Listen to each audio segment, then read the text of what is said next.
हैं कि दो महिला कैंडिडेट हैं। जी एक महिला ऋतु जायसवाल है जो अपने नाम से जानी जाती है। जी वो अरुण कुमार की पत्नी के नाम से कम जानी जाती है। जी मैं अरुण कुमार ऋतु जायसवाल के पति के तौर पे जाना जाता हूँ। जी तो मैंने अपनी सामाजिक बात कही। हाँ, ब्यूरोक्रेसी में लोग मुझे जानते हैं। जी ब्यूरोक्रेसी के लोग जो है, सिविल सर्वेंट्स लोग मुझे जानते हैं मेरे नाम जी से, लेकिन समाज में उनका नाम है। तो मैं अपनी पत्नी का पति हूँ और वहाँ पर वो महिला नहीं है, वो आनंद मोहन जी की पत्नी है। तो नहीं होता मुखिया पति मुखिया पत्नी, ऐसा नहीं होता है। जी जी वो जी जो है महिला नहीं कहेंगे उसको। जी मान लिया कि कोई महिला मुखिया बन जाती है और पति सब काम करे, तो किसको आप मुखिया मानते हैं? मुखिया जी किसको बोलता है गांव का लोग? मुखिया पति को, है ना। जी तो यहाँ आनंद मोहन जी की पत्नी है जो खड़ी है, जिसका नाम संजोग से लवली आनंद है। और यहाँ पर ऋतु जायसवाल इंडिपेंडेंट खड़ी है, जो महिला शक्ति का प्रतिनिधित्व करता है, जी ज्ञान की भूमि रही है। जी यहाँ के भी जो राजपूत समाज के बड़े अच्छे लोग रहे हैं। जी ये बिहार है, यहाँ पर रामधारी सिंह दिनकर की पंक्ति है ना, ऊंच नीच का भेद न माने वही श्रेष्ठ ज्ञानी है, दया धर्म जिसमें हो सबसे पूज्य वही प्राणी है। आप अज्ञानता में हैं, आप फ्यूडल माइंडसेट में हैं, सामंतवादी जिंदगी जी रहे हैं। बंद कीजिए इसको। सामंतवाद तब खत्म हुआ जब ज्ञान का प्रकाश आया। आज के समय में जो लोग हैं ना, वो इतने जो ज्ञानी हो जाएंगे, कलम में जो ताकत होगी। हमारे सामने में अधिवक्ता संघ के अध्यक्ष है ना, जी इनके पास ये सबसे बड़े ज्ञान बली है। इनसे बड़ा ज्ञान बली जो है वो बाहुबली कोई नहीं हो पाएगा, क्योंकि ये तर्क से बात करेंगे, संविधान से बात करेंगे, रूल एंड रेगुलेशंस की बात करेंगे। अभी मैं बता रहा हूँ। अभी हम शिवहर लोकसभा क्षेत्र में मौजूद है। जैसा कि आप सभी लोग जानते हैं कि इस अभी के जो लोकसभा चुनाव है उसमें बिहार का सबसे अगर कोई हॉट सीट है वो शिवहर जिला बना है, क्योंकि यहाँ पे दो ऐसी महिलाएं कैंडिडेट के उतारा गया है जो कि एक पर एक अपने अपने राजनीतिक में मतलब कि धुरंधर है। आपको बता दें जैसे कि एनडीए जेडीयू से बाहुबली कहे जाते हैं आनंद मोहन की पत्नी, उनकी लवली आनंद जी को शिवहर लोकसभा क्षेत्र से टिकट दिया गया है। वही आरजेडी महागठबंधन से ऋतु जायसवाल जी को टिकट दिया गया। और अभी हमारे साथ पूर्व कमिश्नर साहब अरुण सर भी मौजूद है और आरजेडी के प्रवक्ता जी भी मौजूद है। और इस तरफ देख सकते हैं प्रेम शंकर जी जो कि आरजेडी के प्रदेश उपाध्यक्ष भी है। इन लोगों से हम जानने की कुछ कोशिश करेंगे शिवहर लोकसभा क्षेत्र को। सर्वप्रथम तो सर आपका स्वागत है। बहुत बहुत धन्यवाद। अभी जो आप बोल रहे हैं कि दो महिला कैंडिडेट हैं, जी एक महिला ऋतु जायसवाल है जो अपने नाम से जानी जाती है। जी वो अरुण कुमार की पत्नी के नाम से कम जानी जाती है। जी मैं अरुण कुमार ऋतु जायसवाल के पति के तौर पे जाना जाता हूँ। तो मैंने अपनी सामाजिक बात कही। हाँ, ब्यूरोक्रेसी में लोग मुझे जानते हैं। जी ब्यूरोक्रेसी के लोग जो है, सिविल सर्वेंट्स लोग मुझे जानते हैं मेरे नाम जी से, लेकिन समाज में उनका नाम है। तो मैं अपनी पत्नी का पति हूँ और वहाँ पर वो महिला नहीं है, वो आनंद मोहन जी की पत्नी है। तो नहीं होता मुखिया पति मुखिया पत्नी, ऐसा नहीं होता है। जी वो जो है महिला नहीं कहेंगे उसको। मान लिया कि कोई महिला मुखिया बन जाती है और पति सब काम करे, तो किसको आप मुखिया मानते हैं? मुखिया जी किसको बोलता है गांव का लोग? मुखिया पति को, है ना। जी तो यहाँ आनंद मोहन जी की पत्नी है जो खड़ी है, जिसका नाम संजोग से लवली आनंद है। और यहाँ पर ऋतु जायसवाल इंडिपेंडेंट खड़ी है, जो महिला शक्ति का प्रतिनिधित्व करती है।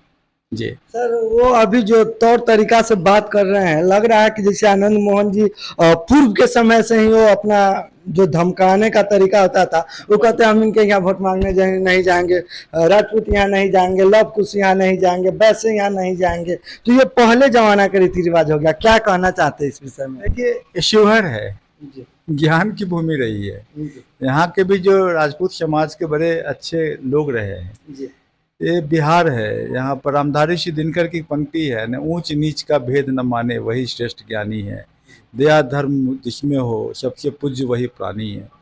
आप अज्ञानता में हैं, आप फ्यूडल माइंडसेट में हैं, सामंतवादी जिंदगी जी रहे हैं। बंद कीजिए इसको। सामंतवाद तब खत्म हुआ जब ज्ञान का प्रकाश आया। आज के समय में जो लोग हैं ना, वो इतने जो ज्ञानी हो जाएंगे, कलम में जो ताकत होगी। हमारे सामने में अधिवक्ता संघ के अध्यक्ष है ना, जी इनके पास ये सबसे बड़े ज्ञान बली है। इनसे बड़ा ज्ञान बली जो है वो बाहुबली कोई नहीं हो पाएगा, क्योंकि ये तर्क से बात करेंगे, संविधान से बात करेंगे, रूल एंड रेगुलेशंस की बात करेंगे। अभी मैं बता रहा हूँ कि मैं अभी गया, मतलब कि अभी मैं जिला समाहरणालय से ही आ रहा हूँ। मैंने वहाँ समझा कि समस्या क्या है। जैसे फायर ब्रिगेड है, आग लग रहा है, फायर ब्रिगेड प्रॉपर वे में इक्विप्ड नहीं है। मात्र 6 फायर इंजन है। आपके पास कम से कम 15 होने चाहिए, है ना। और 400 लीटर कैपेसिटी का 12 और 3 आपके हायर कैपेसिटी का 4000 लीटर का। फायर रिटार्डेंट शूट नहीं है, सिर्फ 16 फायरमैन है। तो बात है कि इसको ज्ञान से समझा जाएगा ना कि भाई आपका बजट अलॉटमेंट का, मैं समझा उनकी समस्या को। समस्या क्या है भाई आपकी? डिस्ट्रिक्ट फायर ऑफिसर का पोस्टिंग यहाँ नहीं हुआ है, इतनी आग लग रही है, और आग लगने के बाद पता है आपको मुआवजा कितना है? 9700 रुपया। बाकी चीज़ों में मुआवजा ठीक है, लेकिन आग लगने में कोई सांसद ऐसा होना चाहिए जो संसद में जाए, बोले कि जब आग की क्षतिपूर्ति हो तो उसका जो इवैल्यूएशन हो जी। वो प्रॉपर होना चाहिए। लाख, 1.5 लाख, 2 लाख का तो कोई सामान जल जाता है आज के दिन में, तो भाई 2 लाख, 2.5 लाख रुपया तो मिनिमम मिलना ही चाहिए क्षतिपूर्ति। इस 9700 से क्या होने जाने को? पशु अगर मर जाए, पशु का इंश्योरेंस है तो इंश्योरेंस क्लेम मिलेगा, अदरवाइज उसका थोड़ा बहुत दामों बढ़ जाता है। तो कहने का मतलब मेरा बिल्कुल साफ है कि आपका सांसद अगर ज्ञानी है, ज्ञानवान है, तर्क के साथ बात करता है, नियमों की जानकारी रखता है, विभाग के बारे में जानकारी रखती है, वो घूम कर समझती है समस्या को, हम लोग डिस्कस करते पति पत्नी कहाँ समस्या है, फिर हम लोग और ब्यूरोक्रेसी के लोगों से बात करते हैं कि समस्या का क्या वैधानिक उपाय होगा। हमारे पास एडवोकेट्स की काउंसिल्स होती है, उनसे हम बात करते हैं, तब सिवानी पंचायत में विकास हुआ है। विकास एक रुपये नहीं होता है, विकास बहुरूपीय होता है। एक साथ में जब 6 तरीके से समस्या को देखते हैं तब जाके विकास होता है। विकास की परिभाषा लिखिए, वोट मांगने नहीं जाएंगे, ये नहीं जाएंगे, सामंतवाद है ना, बंद कीजिए इसको, बंद। शिवहर में नहीं चलेगा। शिवहर में मुझे पता है, शिवहर के लोग बड़े समझदार हैं, राजनीतिक रूप से सचेतक है, तो इनके साथ ही नहीं चलने वाला है जी। तो चलिए, बहुत बहुत धन्यवाद कल सर। मैं माधोपुर छतवा में था, जहाँ के 6 घरों में आग लग गया। पहली बात ये बताऊंगा कि आग जाति देख के नहीं आता है। आग या विपदा जो है वो किसी के घर में कभी भी हो सकता है। जरूरत है कि उस पर एक समग्रता से काम किया जाए। जैसे कि मैं यहाँ आया था, बाद में मेरे साथ साथ आप भी आ गए बाद में। आपने यहाँ देखा होगा कि मैं मुआयना क्या कर रहा था। मैं मुआयना ये कर रहा था कि हमारे यहाँ हमारा जिला क्या आग के लिए सक्षम है कि नहीं। तो मेरा मानना मिश्रित है। मैंने एक चीज़ समझा, यहाँ के जो डिस्ट्रिक्ट फायर ऑफिसर हैं, फायर ऑफिसर नॉलेजेबल हैं, जानते हैं, काम भी जानते हैं। दिक्कत क्या है उनके साथ? उनके साथ दिक्कत यह है कि यहाँ डिस्ट्रिक्ट फायर ऑफिसर नहीं है। अब बताइए, डिस्ट्रिक्ट फायर ऑफिसर सीतामढ़ी में बैठेंगे और शिवहर का जिला का फायर का जो कंट्रोल पॉइंट है वो कम रहे तो नहीं हो पाएगा, पहली समस्या। दूसरी समस्या आप ये समझिए, हमारे पास सिर्फ 16 फायरमैन अभी मौजूद है। 16 फायरमैन जिनका कि अभी हाल में नियुक्ति हुआ है, सबों की ट्रेनिंग भी ढंग से संपन्न नहीं हो पाई है। कल मैं था फायर में, मैंने देखा कि वहाँ दिक्कत थी। बेचारा लड़का मेहनत बहुत कर रहा था, लेकिन फोम एक्सटिंग्विशर को प्रॉपर वे में कैसे इस्तेमाल करना है इसकी जानकारी का थोड़ा अभाव था। क्योंकि मैं प्रशासन में रहा हूँ, मैं जानता हूँ कि समस्या क्या है। भाई, जब आपकी व्यवस्था उनको प्रॉपर ट्रेनिंग करवाने के लिए, प्रॉपर व्यवस्था करने के लिए नहीं देगी, तब तो समस्या होगी। दूसरी फायर की समस्या क्या है?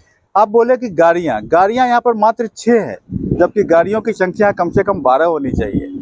12 गाड़ियाँ नहीं रहेंगी, 4 पंचायत पर 1 गाड़ियाँ नहीं रहेंगी। कम से कम वो जो आप इधर देख रहे हैं 400 लीटर वाली जो पानी टंकी वाला है, ये गाड़ियाँ आपके पास 12 होनी चाहिए। ये गाड़ियाँ 2 होनी चाहिए, 5000 वाली, 2500 वाली भी 2 होनी चाहिए, तब आप कहेंगे हम फायर के लिए वेल इक्विप्ड है। इसके बाद हम बात करेंगे रोड की समस्या। नहीं पहुंचता, आपने पूछा क्यों नहीं पहुंचता है? कारण है कि रोड खराब है। रोड खराब क्यों है? कमीशन की बलि चढ़ गया। रोड कमीशन की बलि चढ़ा है। रोड है पतला, दोनों साइड से लोग काट रहे हैं, उसका सुरक्षात्मक दीवार नहीं बना रहे हैं लोग। प्लान आउट नहीं है कि भाई किस तरीके से फायर के लिए रास्ता बनाया जाए ताकि वहां पर गाड़ियां पहुंच जाए। गाड़ियां तो चक्कों में नहीं चलेगी, उड़ के तो जाएंगी।